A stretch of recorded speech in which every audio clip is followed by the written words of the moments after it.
Hi guys, so normally we are at something like the fourth maybe part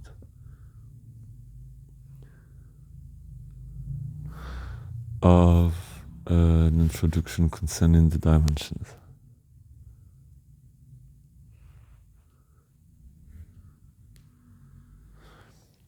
I think that's it. So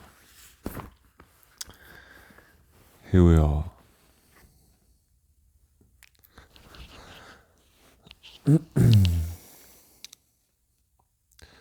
So today I'm a little bit more tired. I had a sprained ankle a few months ago and I didn't totally recover it yet. And today it's kinda painful a little bit, so I'm still doing this video. So pardon me if I'm not as straightforward or as young as usual. So anyway, here we are. So you remember I've been telling you about few dimensions. There was the first, the forms, the third, the worlds or the environment, but also the psychic worlds or environment, the conceptual ones as the civilizations or the relationships between animals and humans, for example. It's a world too. And then there was also the fifth dimension and other dimensions. So today I want to explain you visually what is about those dimensions a little bit more, as it is an introduction about the dimensions. So, as you can see it here on the first image, because there will be two images, I didn't write it here. This is the second image, I will explain it to you. And this is the first image. I will try to find maybe some more beautiful pen last time. Anyway, so here we are forms. As you can see, it's written it here. So in the first dimension, it contains men and women. This is the two forms that I've made. So there are bodies or forms, which can be men or women, and also trees, a tree. This is a man, this is a woman. Then, this is the first dimension. If we expand our vision, so we start in going higher in the dimensions. Here is the third dimension. So it is made of environments or context, as the desert, the plains, or the forest, for example, which are different worlds inside of the world, and they will be inhabited by the forms.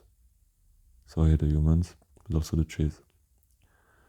So in the forest you got many trees, in the plain you got less trees, in the desert you got no more trees anymore, or really few trees, etc. And in those macro environments, there is some more subtle environments as the civilization.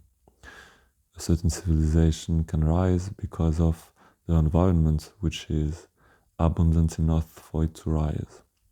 So it's a world inside of a world, but it's still inhabited by forms. And at this scale, at this scope of vision, we could also talk for having another example about the relationship between animals and humans. So it is connected to the civilization. This means it's almost on the same plane, and this here means the same. It's the same, yeah, the same point on the scale, you know.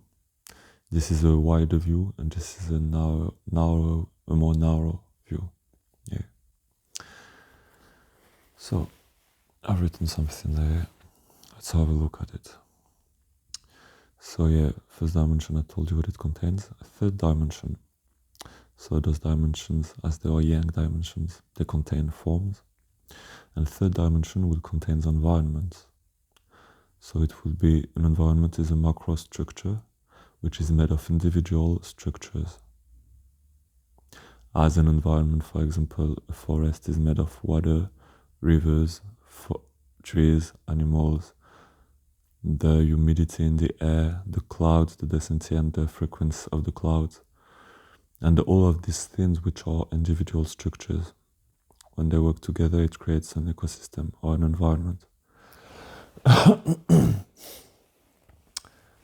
So as you see it, we still take the first and the third together because it is a common point of view for humans. We are used to see the world in this way, so it speaks to us. It's more easy to understand.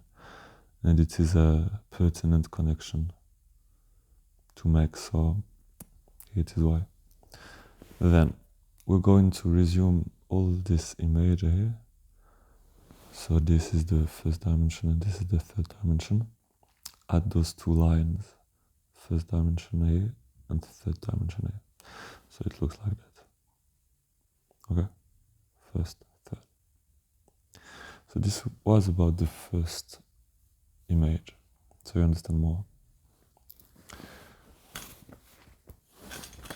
Now,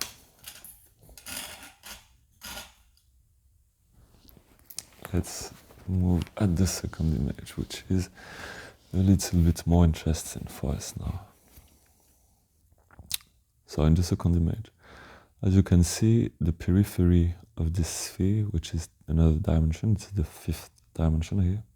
I did it in red. So here, if you can see, yes, you can. Here it is green because it's the third dimension. And here it's black because it's the first dimension. So those are arbitrary colors that I gave to those dimensions. It was what I had on my pen. But you remember I said those two lines? They are the first and the third dimension. So they are here, okay? Then inside of it, if we go deeper into the system, there is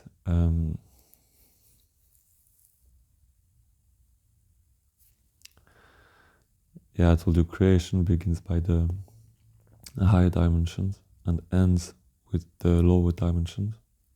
And the experience begins with the lower dimensions. It is the movement back of the energy. It has created in this sense, and then it goes in the other way. So it's experience and it's consciousness that makes experience two forms. And it goes from the first dimensions to the higher dimensions. So we experience the world here in reverse. I'm going to take this example, it will be easier. We agree that the forms are contained in those environments. They don't exist outside of those environments, right?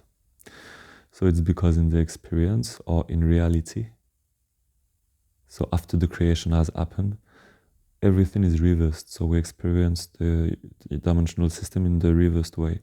That's why